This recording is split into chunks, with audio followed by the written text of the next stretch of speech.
Strength training, obviously, that was my first mindset here. Is when I'm gonna take a step back and tell you my story a little bit. So, in my 20s in college, I got involved in Japanese martial arts, Shio-ryu, Shorin-ryu, and I got up to the upper belt. Didn't quite get a black belt, but got close to it.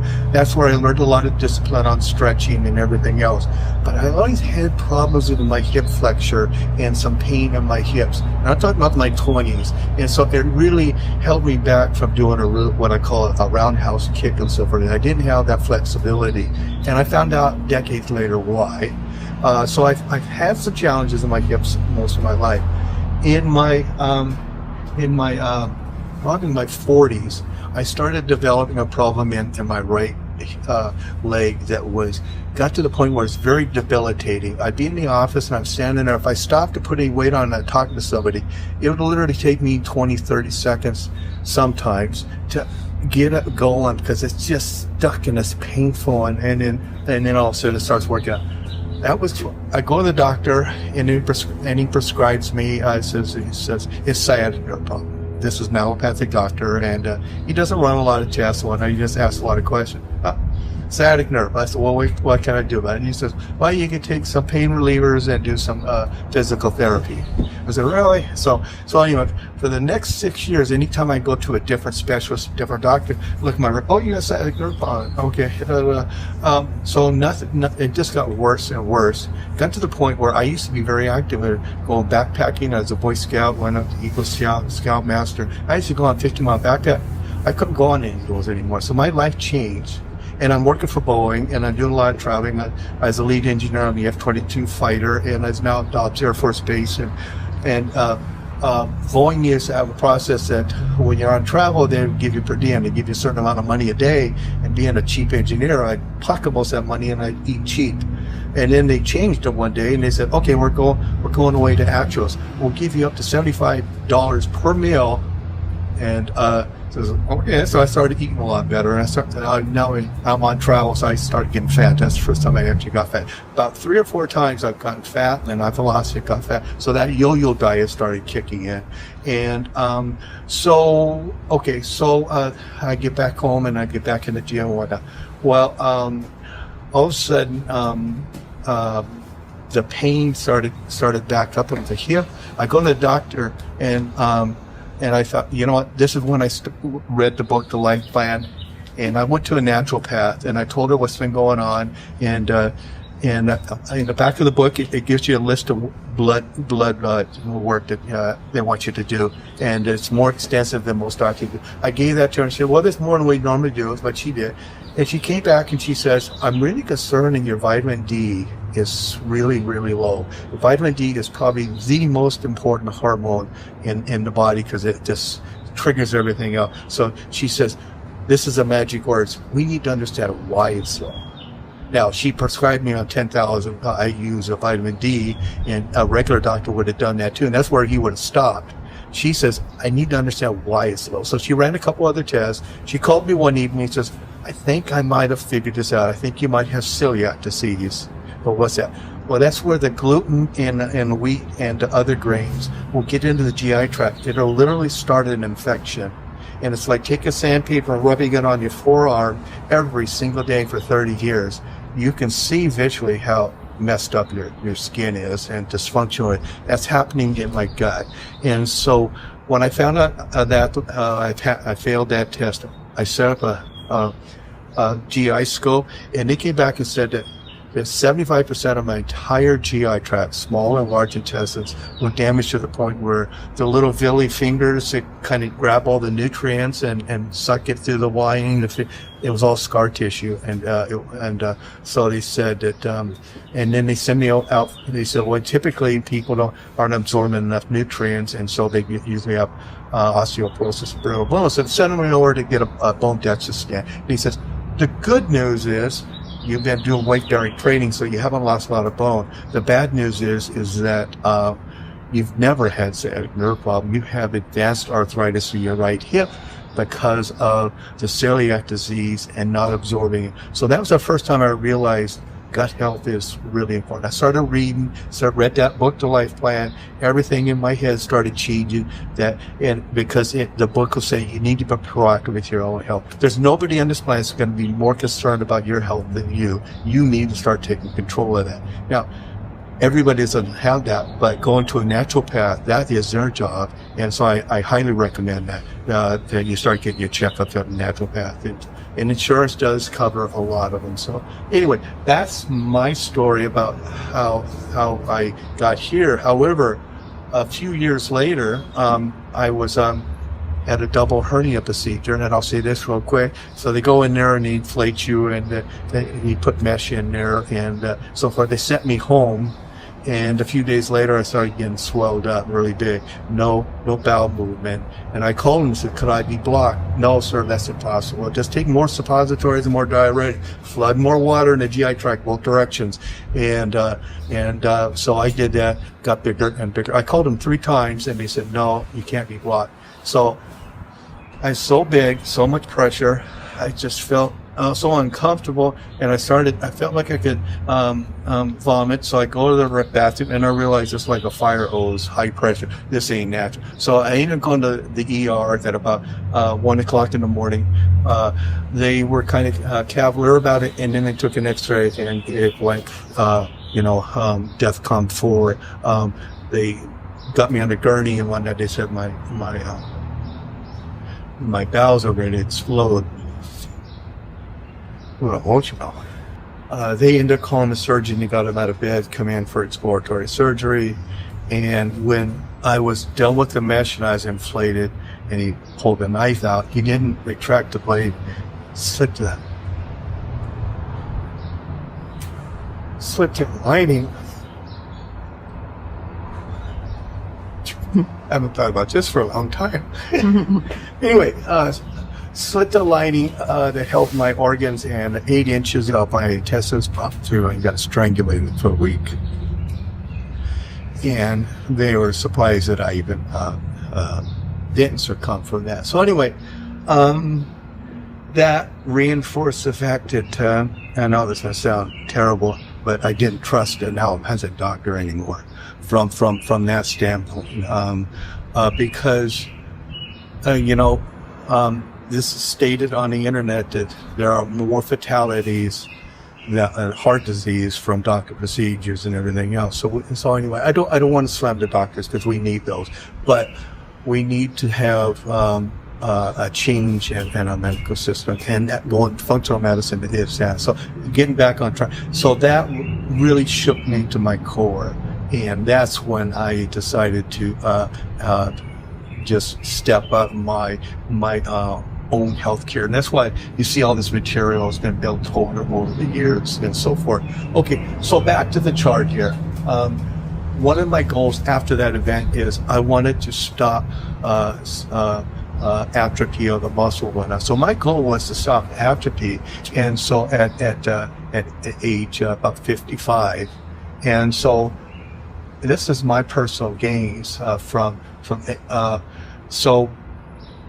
the red line at the top was what they call the natural aging, and it can drop at anywhere from 3 to 5% per year. And so by the time you get to 70 years old, you could be down almost 30% in your muscle mass. When you're down that far, your bone density is getting lighter, everything's getting lighter, you're getting whippier, your metabolism's getting slower. Again, you're not eating any less, so you're getting more visceral fat, and it's putting more pressure on your organs, your heart and your liver and everything. It's a downward spiral. And so I've been able to prove to myself and document here that since you see that in 89 you see this is my all my muscular dimensions. This is my arms, and you can see that 13 and a half inches, and this nice steady increase, and then it started plateauing. Well, what's changed here with this little bit of incline coming up here? This is when I actually started bodybuilding shows, and it started forcing me to lift like a bodybuilder, think like a bodybuilder, and I understand my body and what hypertrophy is, and the muscular motion and so forth. And because a lot of guys are in the gym, I'd say for an average gym, 70% of them don't really know how to grow the muscle per se. Everything they do is helpful, so I won't slam anything. But if you want to specifically grow a muscle, you have to fatigue it to the point where it does micro tearing. That's the hypertrophy, and then you have to feed it with branched chain amino acids, which shovels of protein. Then you feed it protein. So it all has to be done. So I started doing that. So you start seeing some gains here in my 60s, and so just since I started that program, this is a percentage of increase in the different size. So anyway, this is just to show that you can still grow muscle as a senior, and these are all the benefits of having more muscle: flexibility, vascular blood flow, metabolism, hormone production. Most of the hormones get produced by exerting the muscles. And I know that one time because I did a blood draw, and I went and I did a workout before the blood draw one time, and I totally messed up the results, and they were concerned, and they need to get me back in for an emergency. Later, a week later, they realized I did, and they said, well, when you work out, you screw up our results. You're flooding with all this other stuff that's outside the normal range. So anyway, you got to be careful. Don't do a blood draw the morning that you worked out. Brain fog, cognitive disease, we talked about that, reducing Alzheimer's. And we're not talking about like the 10, 20% reduction. We're talking about 200, 400% reduction. You see very few, very fit bodybuilder type people that have cognitive decline. Okay. This is just a chart that shows that I've been tracking my weight. It's not showing the bottom of it for a long time. And this picture up here is when I had that procedure. You can see the little red spots on my belly. That's where they inflated me, and you can see how inflated I was, so forth. So since then, the red line is my fat. I now always keep my fat. This is my subcute fat. It's not my visceral fat. So right now today, my total fat's right around 7%. My subcute fat is right around maybe 3.5%, because I put some on since last week. Cardio and metabolism is a big one. Metabolism, the chart on the right, drops as we get older, and this is for the male and the female. It just starts slowing down. We're not burning as much. The basal metabolic rate, that is defined as the amount of energy our body uses at rest. And so understanding what that is important. And that's why if you can just increase that a little bit, 24 hours a day, I can get on a treadmill and go and burn 300-400 calories in 30 minutes, or I can raise my metabolism 2-4% and burn for 24 hours a day and burn more calories in the day. So that needs to be a mindset, keeping a good metabolism. How do you do that? It takes doing a lot of stuff well, and it declines again because of starting or muscle loss, atrophy. As we get less muscle, we have a smaller bonfire as we're burning less calories. Our hormones are declining. So that's why it's so important to get them raised. And if you're going to be on testosterone through a natural path, he's going to want to check your estrogen levels too, because they can get up. And people say, well, there's side effects. Well, there's no side effects here if your doctor's watching you for anything and you're keeping them under control. Okay, so the next chart here, I'm not going to take the time to read through this so much, but these are the elements that you need to work for trying to increase metabolism. Weightlifting is a big part of it because it builds the muscles, that strains it, puts out a lot of hormones and everything, and it causes the building of the muscle, which can burn 3 times more calories than fat. So that you need the muscle. You need some cardio, interval training. As we get older, we don't need a lot of high intensity because there's 3 sources of energy to burn: glucose, fat, and muscle. And fat will burn a lot faster than muscle. Muscle will burn a lot faster than fat if you do it wrong. If you go to the gym all fast and you don't have nothing in your body, and you get on the treadmill and you're just going, it's going to take a few hours for the fat to start metabolizing and burning. It takes just literally minutes for the muscle to burn. So we can burn the muscle doing that, and then that night we feed him, we go back. We're sitting here doing this, our weight's not changing. And they say, well, I've been doing all this cardio, but not changed. So anyway, so understand there's only 3 energy sources for burning. That's carbohydrates, what your body prefers, does first, and then muscle and fat. Okay, meal prepping is a big thing. You can go to my website and I'll show you how I do mine. The advantage, if I don't have meals and I'm cutting for a show and all of a sudden it's time to eat, I go downstairs and there's nothing. I'm just like anybody else. I'm grazing. I'm going to get some corn chips, some nuts, some this, some that. Next time, but if I have my meals ready, I just pull one out, put it on the plate, clean it up, eat it, and go back to work. And it gets very mechanical. And can it get boring? Yes. But when I'm cutting, it's got to be very strategic. When I'm not bulky, then I put a lot more stuff into the meal preps. And my son-in-law Mitch is a bodybuilder. He knows exactly what I'm talking about. He does it too. And so feed the body nutrition, protein, less carbs. Don't eat processed foods. And that's one of a lot of people. My daughter's one of them. Say, "Well, I'm vegan." Okay, that's great.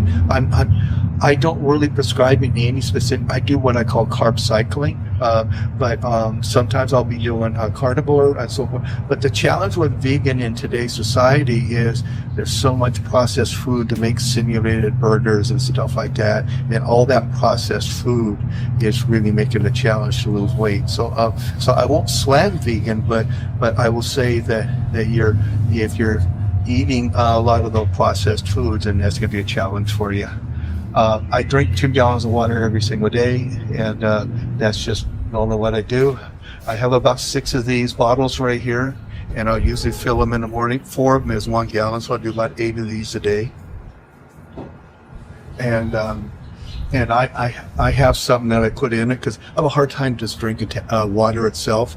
So anyway, I'll show you what I take here in a minute. Anyway, stress. I talked about stress. Stress is probably one of the most important things to get rid of. You're not going to get rid of it completely, but it's how you react to it. And if it just gets overwhelming and whatnot, and it spikes your cortisol and everything else, it can be very devastating to your body.